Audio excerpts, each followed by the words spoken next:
Petri Wine brings you Basil Rathbone and Nigel Bruce in the new adventures of Sherlock Holmes.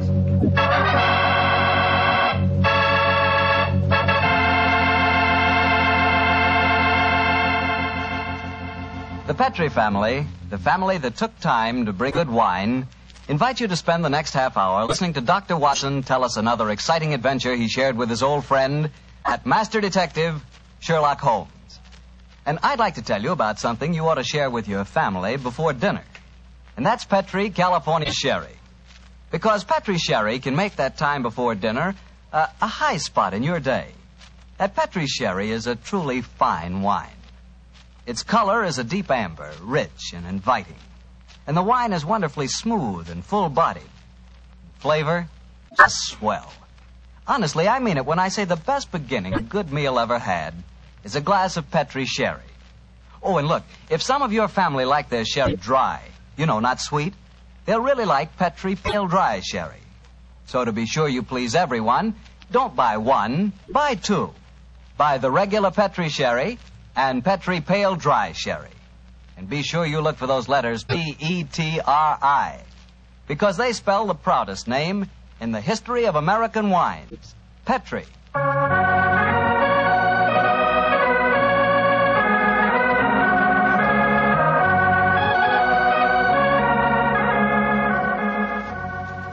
And now I know our good friend Dr. Watson's expecting us. Let's go in and join him. Come in. Good evening, Doctor. Good evening, Mr. Bartell. Say, how are you feeling, Doctor? All over that attack of flu you had? I'm feeling very much better, thank you, my boy. I'm still a little weak. We old fossils take much longer to get over that sort of thing than you young fellows. Well, you take good care of yourself, Doctor. You've got a lot of friends, you know. Oh, I'm very glad to hear that. Thank you, Mr. Bartell. And now settle yourself down, and I'll get on with tonight's new Sherlock Holmes adventure. Where did it take place? You may not be familiar with the names of Jersey, Guernsey, Alderney, and Sark, but those are the four principal islands that make up the group known as the Channel Islands. Oh, yes, Doctor, I have heard of them. Somewhere in the English Channel, aren't they? Between the southern coast of England and the northern coast of France? That's quite right, my boy, though I very much doubt if you ever heard of the tiny island on which this story happened. It was the island of Garth, a minute but self-contained spot with a population of just under 1,000 inhabitants, subsisting, and from what I saw of the island in those days, subsisting very well on its dairy products. Was it under the rule of the British government, Doctor? No, Mr. Bartell, not exactly. You see, the island belonged to a family by the name of Horne. The head of the family, who was known as the Seigneur of Garth, was an independent ruler owing nominal allegiance to the King of England. That allegiance was expressed by one of those traditional ceremonies in which the Seigneur annually presented 1 pound of freshly churned butter to a representative of the British Crown. Times haven't changed much, have they, Doctor? Pound of butter is still worth a king's ransom. But tell me, what were you and the great Sherlock Holmes doing on the island of Garth? Well, I just coming to that, my boy, if you'll give me a minute. It was in the summer of 1896 when, to my utter amazement, Holmes informed me that we were going to the island of Garth as the official representatives of the British Crown to accept the annual presentation of butter. At the time, I must confess, I couldn't see why Holmes wanted to accept such a ridiculous mission. It was only as we approached the island in a small fishing boat that he told me a great deal more was at stake than 1 pound of butter. Unfortunately, Mr. Bartell, I'm not much of a sailor, and as the wind was blowing hard and the sea racing, I'm afraid I wasn't a very intelligent companion.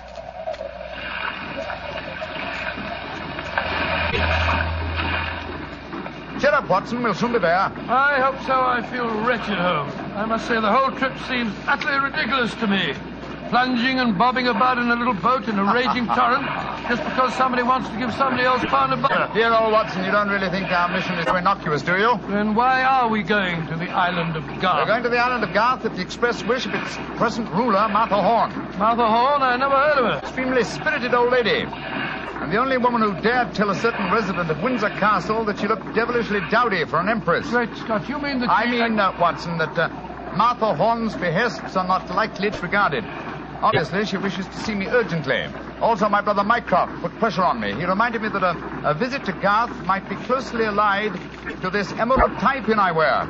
Of course, you recall the origin of this pin. Well, naturally. That idiot Windsor Castle gave it to you after our little trouble last year over those stolen plans for the Bruce Partington submarine. Exactly, my dear fellow. But remember that the spy Oberstein had put those plans up for auction in all the naval centers of Europe. Some hint of their nature must have leaked out. It's even possible that other powers may be able by now to duplicate the pride of our submarine fleet. And whoever controls the channel, Watson, controls England. Well, they're dropping anchor, and yet we're still a quarter mile out from the island. Why do you think they're doing that? Here comes the skipper. He'll tell us. Here is as close to the island as we may approach, monsieur. We have already sent signals. A smaller boat is putting out for you. It will be here in a little while. Thank you. A smaller boat. Good Lord.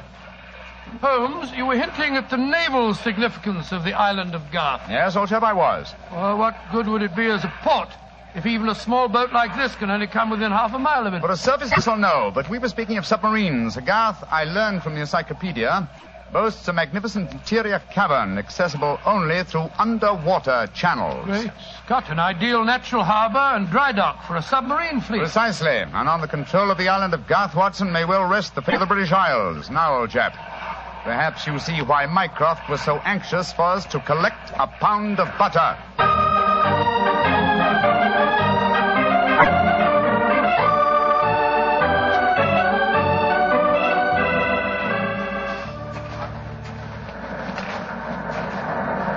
Holmes, doesn't it seem wonderful to be on land again? First the fishing smack, and then that wretched little rowing boat. Then the bucket swinging us up the face of the cliff. Now at last I can stretch my legs. Steady, old chap, steady. Let me give you a hand. You'll soon get your land legs back again. Thank you. I'm a bit shaky, I must confess. Hello? Who's that couple walking towards us? Our welcoming committee, no doubt. How do you do? Mr. Sherlock Holmes and Dr. Watson. Permit me to present myself. I am Dr. Hugo Oberwald. How do you do, sir? How do you do, Doctor? And this is Mrs. Reeves, the housekeeper at Horne Castle, where you will be staying. How do you do? How do you do, Mrs. Reeves? Welcome to the island of Garth, gentlemen. We were deputed to come and greet you back to the castle. We can walk there across the cliff tops. It isn't very far. Splendid. I think my friend will appreciate traveling on terra firma once again. Dear me, Herr Doctor. You are not a good sailor, perhaps? No, perhaps about it, sir. I had a miserable crossing. I am sorry to hear it. I trust your short stay at the castle will be some recompense for the journey. The formal presentation of the butter will take place tonight. There will be no reason why you gentlemen cannot return to the mainland tomorrow. Oh, thank you, Mrs. Reeves, but it's more than likely that we shall stay on for a few days. Oh, it will be quite unnecessary. I'm afraid that is a matter for Mrs. Horne and ourselves to decide. I'm afraid that Mrs. Horne is incapable of making any further decisions. Oh, what do you mean, madam? Obviously, you have not heard, but the news is slow in reaching the mainland. Mrs. Horne died yesterday. Died? Good Lord. A natural death, I suppose. But, of course, I attended her myself. A simple case of heart failure. the poor lady died in her sleep. Shall we begin our walk to the castle? By Jove, Holmes, this changes things. You suppose it was a natural death? I suppose nothing, old fellow. But in almost 20 years of practice, I can recall precisely 3 clients, actual or potential, who died natural deaths. Come on, let's follow them.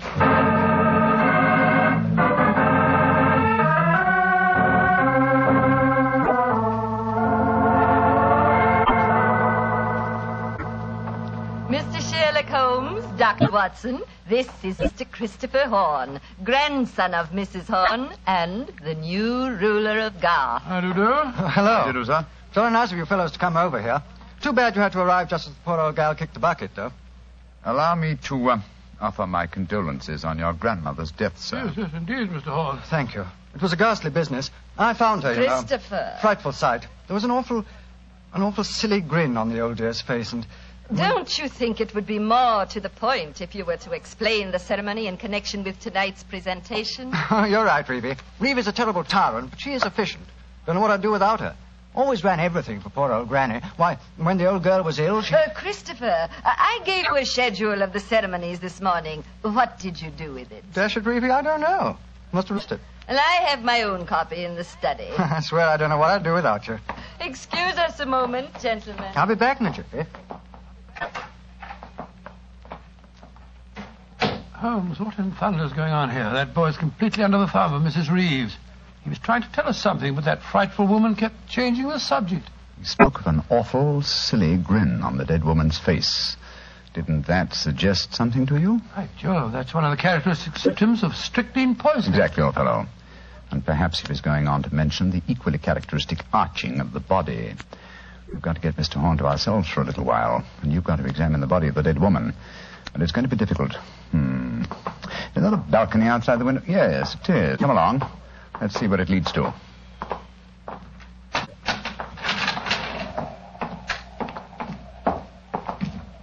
The balcony seems to lead right round this particular wing of the castle.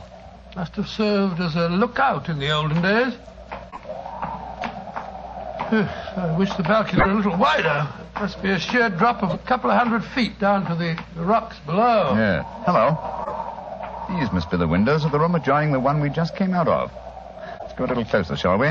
We may be able to find out something.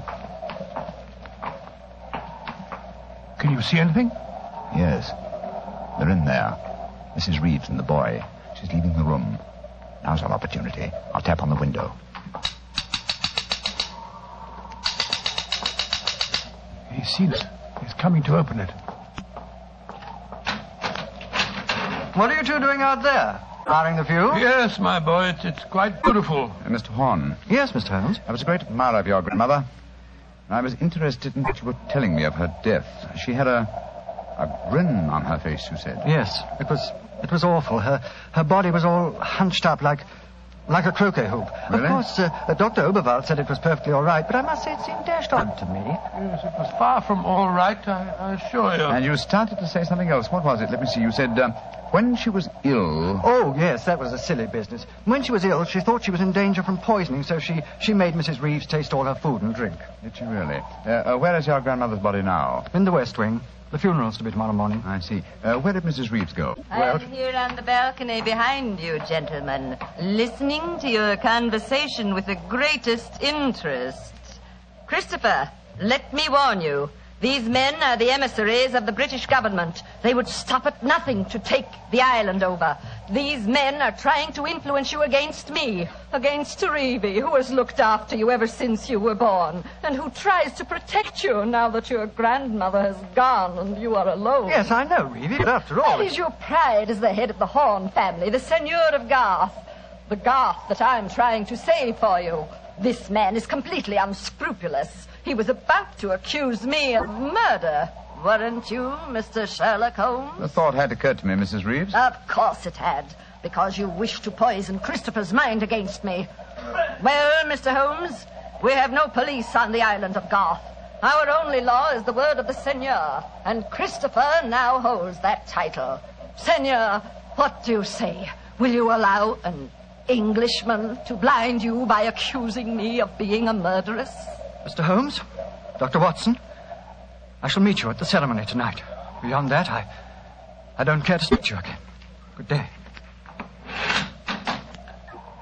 A shame to spoil your plans, isn't it, Mr. Holmes? Well, upon my soul. Magnificent, Watson. Magnificent. A murderess who seeks to defeat me by accusing herself. Superb.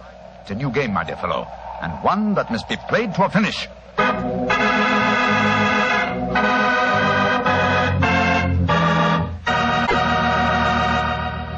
We'll hear the rest of Dr. Watson's story in just a second, so I'm just going to remind you that right now is one time you'd really enjoy a glass of Petri California Port. You couldn't ask for a more delicious wine. Petri Port, with its deep, rich red color and its heart of the grape flavor, is one of America's all-time favorite wines. Petri Port is wonderful after dinner and perfect to serve when company comes. Try it. But just remember that when you want the kind of port I'm talking about, you've got to make sure it's Petri Port, because all Petri wines are good wines. Dr. Watson, this is certainly an unusual story you're telling us tonight.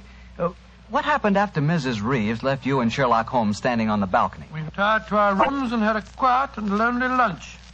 Though the great man said little, I could see that he was deeply excited and that his keen brain was evolving some plan that would enable us to solve the mystery of Mrs. Horne's death.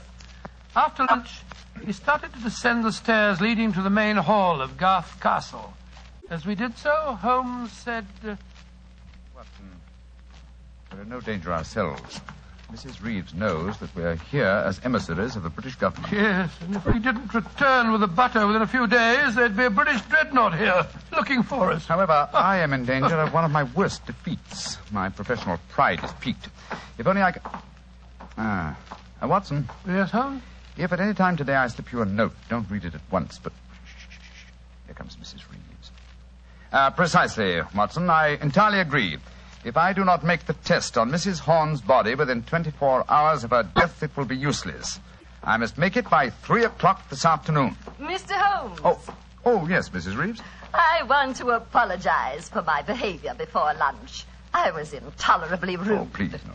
Whatever my quarrels may be with British politics, I at least owe to both of you the dues of hospitality. That's very gracious of you, Mrs. Reeves. I wonder, would your hospitality also include a personally conducted tour of the subterranean caverns for which this island has become internationally famous? Would they really interest you? Well, I'm afraid that my friend and I won't have the time. Oh, yes, not at all, Watson, not at all. We have plenty of time, as long as we're back here by 3 o'clock. I'm sure Dr. Oberwald would be delighted to join us. He has made quite a study of the unique rock formation. Oh, that's splendid. It should prove a most interesting excursion. But, Holmes, why do we want to go stomping around a lot of damp and smelly caves? Only exercise will do us good, old fellow. Will you lead the way, Mrs. Reeves? And please remember that it's most important that I return here... I remember, Mr. Holmes. You must be back here by 3 o'clock.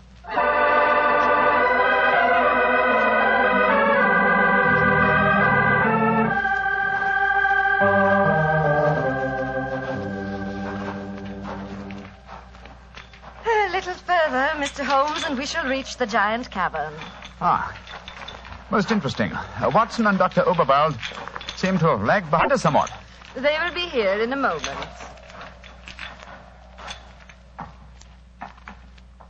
There. This is the giant cavern. Magnificent. Truly a miracle of nature. It's a natural submarine dry dock hewn out of the rocks. Yes, Mr. Holmes. And in the olden days, only the smugglers who inhabited this island knew the entrance that leads to this cave. The first seigneur of Garth found a cache of untold wealth hidden here. Really? Silks, jewels. There are still the remains of some of the finest Calvados brandy stored among these rocks. Indeed. An incomparable drink. Would you care for some?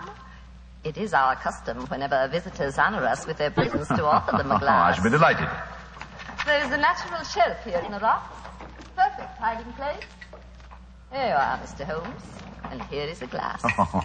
This is a rare privilege. I imagine that very few people have been offered it. Only our most distinguished visitors, I assure you. This cavern is completely inaccessible from the outer sea, I presume. Completely. Unless, of course, ships could swim under the sea. Which, as you know as well as I, they can, Mrs. Reeves, even outside the imaginings of Jules Verne. Indeed. Would you care to explore a little deeper? The others will be with us soon.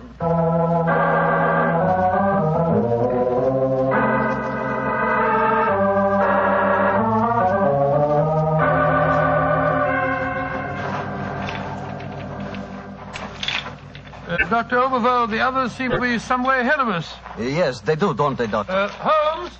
Holmes, where are you? Dear me, I'm afraid we cannot follow them. What do you mean? The next cavern is already cut off by the rising tide. Great Scott, you mean that they're cut off? I am afraid so. But do not worry here, Doctor. In a few hours, the tide will recede. They are in no danger. Just, shall I say, temporarily marooned.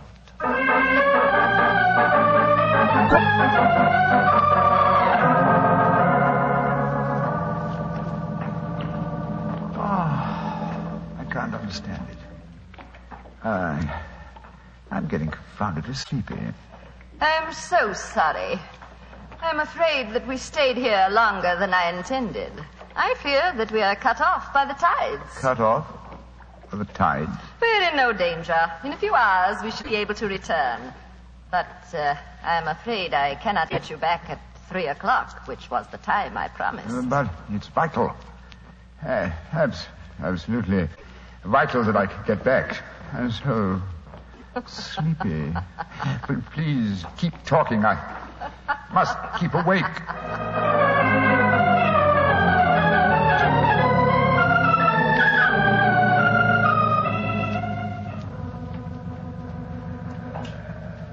Dr. Oberl, I must get to Sherlock Holmes at once. I am sorry, Herr Doctor, but we are not able to control the forces of nature. We cannot force the water to recede. Your friend is in no danger. No, but he's got a most important test that he must make by 3 o'clock. I am afraid that will be impossible. I've got to do something. I should have come to these blasted caves in the first place. I don't know what on earth I ought to do. By Jove, that note that Holmes gave me, he told me to open it if... where did I put it? Ah, here it is. A note from Mr. Sherlock Holmes, eh? Vital to make medical test. Great Scott, Dr. Overall, it's absolutely necessary for me to come to the castle at once. Indeed. A note from Mr. Sherlock Holmes, and now it is most important that you return to the castle. No, my fine English friend. I am afraid I cannot allow you to. Oh, I don't know how you propose to stop me, sir. You see this revolver? And do you see this stick? I warn you, Herr Doctor. Oh, no, you don't. I'm sorry you can't hear me, Dr. Overville, but when Sherlock Holmes gives me orders, I carry them out.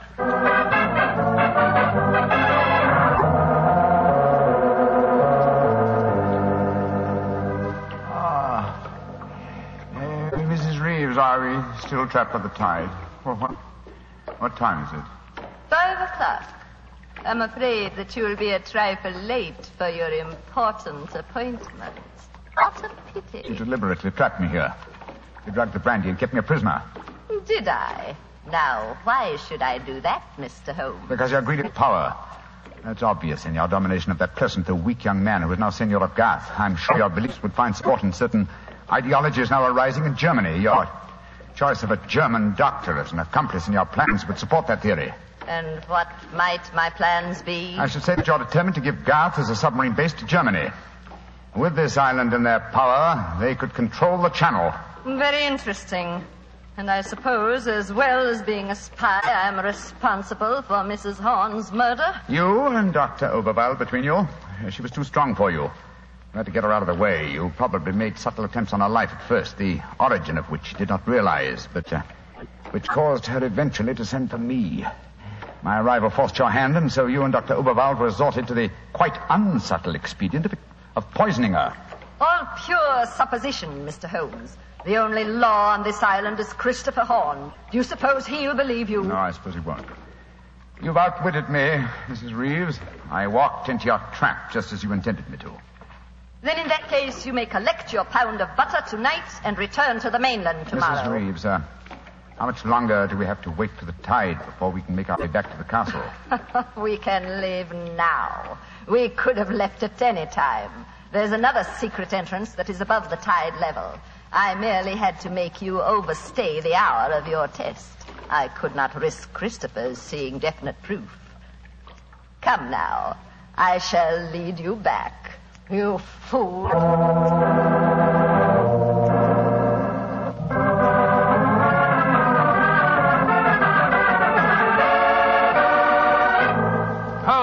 Holmes, where have you been all this time? Mind that, Watson. Did you open the note? Yes. Followed my instructions? Yes, it was, as you suspected. Thank heaven, old chap. Then now we can hoist her with our own petard. Here she comes. I'm glad to see, gentlemen, that you have assembled here in the seigneur's room. The ceremony of presenting the butter traditionally takes place here. As soon as Christopher arrives, we will explain our customs in this matter. Dr. Watson, I trust that Herr Oberwald proved an interesting companion on your excursion this afternoon. Yes, indeed, most interesting. We had a discussion of the relative merits of the walking stick versus the revolver. I think I was able to make my argument fairly convincing. Where is Dr. Oberwald now? I imagine he's lying down. He had all the symptoms of impending headache when I saw him last. Why are you smiling, Mr. Holmes? What's been going on? I'm afraid, Mrs. Reeves, that your plans have misfired rather badly. As soon as Mr. Horne arrives, I expect you will be under arrest for murder and high treason. Christopher would never believe you. Wouldn't I? Mrs. Reeves, you poisoned my grandmother. Christopher, what lies have these men been telling you? You're the one that's been telling me lies. I believed you when you said you'd been tasting the old lady's food. But when Dr. Watson showed me the results of his test this afternoon, it was as clear as daylight. But the tests could prove nothing after 24 hours had passed. You said so yourself, Mr. Holmes. A deliberate lie, Mrs. Reeves. I'm afraid that I invented that mythical 24-hour test. I knew that as soon as I mentioned it, you would attempt to prevent my carrying it out. So I was delighted when you fell into my trap. You thought that you were shanghaiing me, whereas in reality I was shanghaiing you. My job is to prove your guilt to the senor. With your dominant presence away from the household, it was easy for Dr. Watson to make his test. You devil. You knew all the time. Well, of course I did. But I had to deceive you. I'm glad my performance was sufficiently convincing. By the way, Mrs. Reeves, the drugged brandy was dreadfully clumsy. You didn't drink it, Holmes? Why, of course I didn't. But it was very unflattering to me that Mrs. Reeves thought I might. Mrs. Reeves, you realize what this means, don't you? I'm going to ask these gentlemen to take you and Dr. Oberwald back to the mainland with them tomorrow. And stand trial in a British court?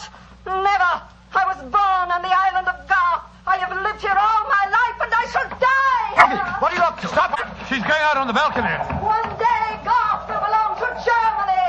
One day, the whole world will belong to Germany. Goodbye, you meddling fool.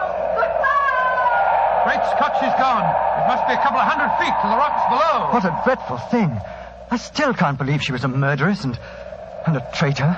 Now, it's shocking. A shabby finish to a shabby business. Mr. Horne, I suggest that we make sure Dr. Oberwald does not escape justice, and that we then perform the ritual presentation of the butter. Yes, Mr. Holmes. The island of Garth will still pay tribute to England, and I think it always will.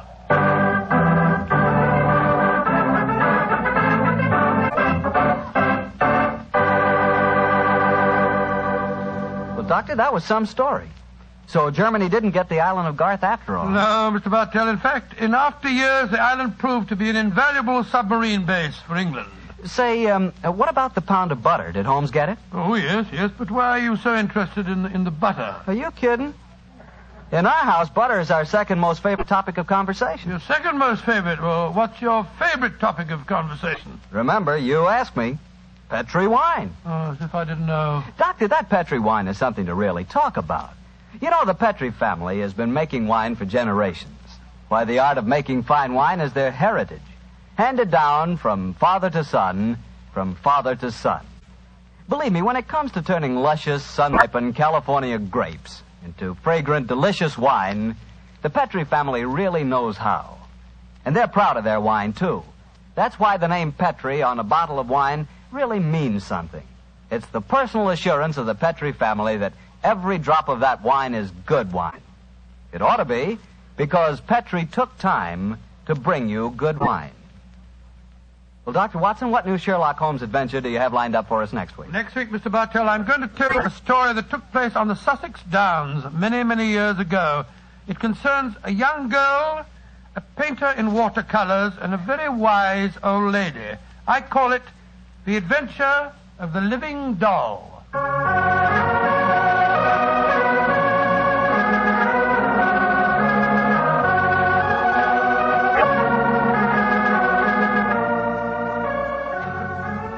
Tonight's Sherlock Holmes adventure was written by Dennis Green and Anthony Boucher and was suggested by an incident in the Sir Arthur Conan Doyle story, The Adventure of the Bruce Poddington Plans. Music is by Dean Fosler.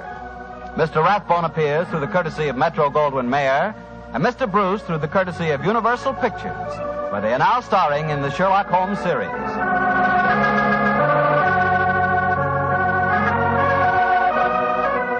The Petri Wine Company of San Francisco, California, invite you to tune in again next week, same time, same station.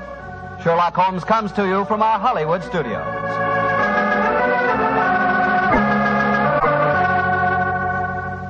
This is Harry Bartell saying goodnight for the Petri family. For a solid hour of exciting mystery dramas, listen every Monday on most of these same stations at 8 o'clock to Michael Shayne, followed immediately by Sherlock Holmes. This is the Mutual Broadcasting System.